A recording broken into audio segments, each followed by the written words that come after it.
for the truth.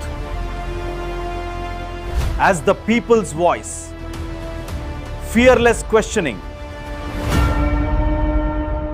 July 14వ తారీఖున ABP రాష్ట్ర వ్యాప్త కాలేజీల బంద్కు స్వీకారం చుడుతుంది.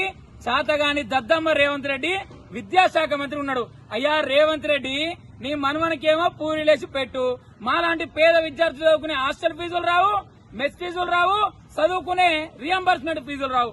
అంటే ఈ రేవంత్ రెడ్డి ఏం చెప్తుండో, రేవంత్ రెడ్డి మనవనికి పెట్టిన తిండి మరి అలాంటి మనవలుగా ఉన్న విద్యార్థులు 20 లక్షల మంది విద్యార్థులు నేటికి కూడా 11,000 కోట్ల ఫీజు రియంబర్స్మెంట్ స్కాలర్షిప్లు రాక ఇబ్బంది పడుతుంటే ఈ రాష్ట్రంలో విద్యాశాఖ మంత్రి ఉన్న రేవంత్ రెడ్డి ఏం చర్యలు తీసుకుంటుండు?